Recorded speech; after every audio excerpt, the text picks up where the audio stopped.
Bismillahirrahmanirrahim. Assalamualaikum warahmatullahi wabarakatuh. Kembali lagi dengan saya David Afridisya. Hari ini saya akan berbagi tentang pilar-pilar dalam berbisnis. Karena bisnis ini kan memang awalnya kita mulai berbisnis ya jualan ya.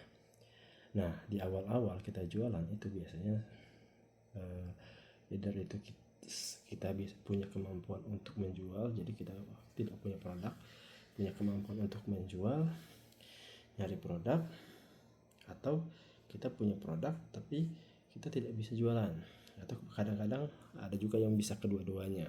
Ini agak jarang nih kalau kejadian kayak gitu. Nah, tapi yang di awal ini kan emang ininya pilar utamanya emang jualan, emang marketing, emang bagaimana kita memasarkan berbagai cara. Ini ya pilar pertama dalam bisnis adalah marketing. Nah, bagaimana cara kita memarketingkannya, bagaimana kita memperluas awareness tentang produk kita, bagaimana kita melakukan membuat orang-orang tertarik dengan produk kita, bagaimana orang-orang akhirnya yang tertarik tadi menjadi suka dan mencari tahu tentang produk kita, yang akhirnya terjadi penjualan. Nah, kalau orang ini suka dengan produk kita, yang dibelinya pertama kemungkinan besar akan ada repeat order. Jika beruntung, kita akan direkomendasikan oleh mereka, direkomendasikan ke keluarga mereka bahwa ada produk bagus, kamu beli di sini deh. Nah, itu pilar utama. Tapi pilar utama marketing ini itu ya emang adalah kegiatan pertama yang sering kita pelajari. Nah, biasanya ya orang-orang yang baru mulai dalam berbisnis ya belajar marketing. Kalau saya memang belajarnya di awal adalah Facebook Ads dulu.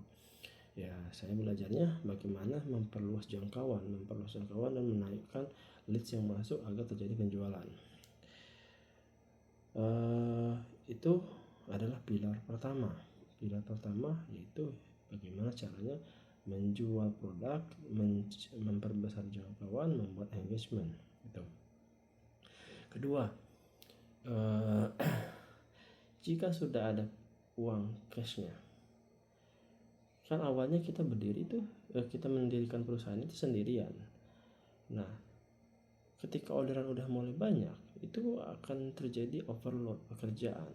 Ya, dulu saya mengerjakan A sampai Z, mulai dari CS, ngiklan, nge-packing itu sendirian. Nah, tahap kedua ketika sudah punya uangnya, yang menurut saya adalah kita mencari orang-orang yang akan membantu mengerjakan pekerjaan yang berulang-ulang. Karena kenapa? Jadi di sini ya people-nya. Walaupun people-nya di sini tuh masih termasuk di bagian operasional, bukan people culture ya. Operasional berjalan. Jadi itu pilar kedua adalah operasional.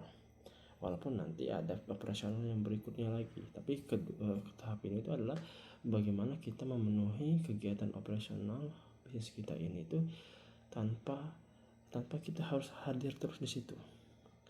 Karena ya yang menjadi capeknya dalam berbisnis adalah pengulangan, mengulang itu terus, dan akhirnya kita nggak berkembang. Kebanyakan orang-orang terjebak di situ, terjebak pada ketidakmampuannya untuk bukan ketidakmampuan, tapi ketidakberaniannya untuk meng-hire orang lain, padahal pekerjaan itu sangat menyita waktu. Ya, tamparan paling besar bagi saya ketika mau meng-hire orang lain itu tuh pertama itu adalah kita tidak mau kehilangan uangnya, tidak mau membayar sepeser pun untuk orang lain yang akan membantu pekerjaan kita. Padahal di sini tuh kalau kata guru saya, kalau kamu merasa itu uang kamu, berarti kamu itu sombong banget. Karena gini, rezeki orang itu ya kamu melangkahi takdirnya Tuhan atau kehendaknya Tuhan. Kalau kamu ngerasa kamu yang menjadi pemberi uang gajinya itu sama aja mengajak kemampuan Tuhan. Karena gini ya, konsepnya adalah uang itu dititipkan ke kita yang akhirnya kita bayarkan ke karyawan kita. Itu pertama. Nah, jadi ya konsepnya adalah titipan. Semakin besar, semakin banyak organisasi di dalam itu, ya semakin banyak kita dititipkan. Makanya pintu rezeki dari seorang pengusaha itu banyak, karena kita diberikan banyak titipan oleh Allah. Tapi di tahap-tahap awal itu tuh banyak yang tidak mampu dan mau untuk melakukan hal ini. Bisa jadi itu karena ketamakannya, bisa jadi karena ketakutan yang berlebihan, bisa jadi juga tidak tahu caranya. Makanya di sini ya, kalau kemarin waktu saya akhirnya bisa nge-hire orang dengan baik itu ya mentoring, belajar dipaksa untuk bisa meng-hire orang dengan spek tertentu yang harusnya di awal-awal sudah ada gitu. Nah, di awal saya berbisnis, salah satu guru saya juga bilang, ketika kamu sudah punya uang pemasukan dari bisnis kamu, yang pertama yang kamu lakukan adalah memenuhi kebutuhan harian. Misal nih, ternyata kebutuhan harian kita hanya harian ya, untuk makan, transport, telekomunikasi mungkin 3 juta, 4 sampai 5 juta lah per bulan. Anggap yang paling kecil 3 juta. Kalau untungnya baru bisa menghidupi diri sendiri, ya udah itu aja yang kita ambil. Nah, biar kalau sudah itu, kalau ternyata untungnya udah lebih dari 3 juta, ya yang harus kamu lakukan adalah mencari orang untuk mengerjakan pekerjaan yang paling kamu tidak sukai. Kenapa paling tidak suka ini perlu dilakukan? Karena gini, pekerjaan yang dilakukan berulang-ulang, yang itu adalah pekerjaan yang paling kita benci atau kita tidak suka melakukannya, itu menguras energi luar biasa. Energi di sini tuh bukan sekedar capek karena terlalu banyak kerja, tapi lebih capek karena emang kita tidak punya kemampuan. Misalnya kayak saya dulu, saya paling malas ngurusin customer service atau membalas orang-orang, karena dulu saya bisnisnya di dropship dari China ke Amerika itu tuh ya nggak ada CS, ya adanya CS juga itu by email bukan by chatting. Beda kasusnya ketika bisnis di Indonesia, ya orang-orang tuh butuh chatting, memastikan produk ada aja itu harus by chat, padahal kan bisa dilihat aja, kalau masih bisa dibeli ya berarti ada lah, intinya gitu. Nah, karena saya mungkin emang malas berinteraksi dengan orang lain, ya jawaban-jawaban yang saya lakukan itu tuh emang sangat ketus, tidak baik dan tidak sopan, dan pekerjaan itu berulang-ulang. Bayangkan kalau 1-10 sehari, ya alhamdulillah masih aman lah, tapi kalau udah sampai ratusan, 100 orang yang ngecat setiap hari itu menanyakan produk yang itu aja, itu tuh capek banget. Yang ngerasanya itu tuh padahal itu kan udah dibahas, padahal ini tuh udah di deskripsi. Kenapa sih nggak mau baca? Kenapa sih nggak mau tahu soal deskripsi yang sudah sangat lengkap ini?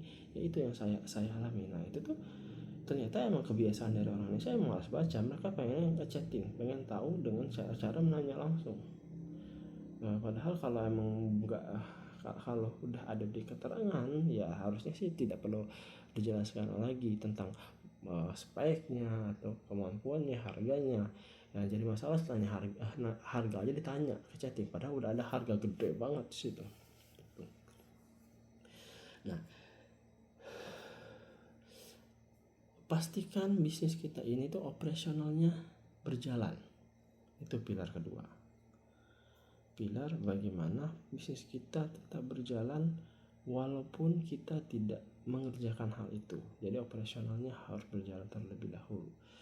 Operational thinking, biar kita di tahap selanjutnya kita bisa memikirkan strategi yang lain, strategi untuk mengembangkan bisnis kita. Nah, strategi ini tuh bisa jadi kita ada dua syarat nih, ada di finance untuk menaikkan omset atau memperbesar profit, atau kita memperbesar organisasi kita dengan menambah orang-orang yang hebat di dalam perusahaan kita. Dan yang nanti ini adalah pilar-pilar berikutnya.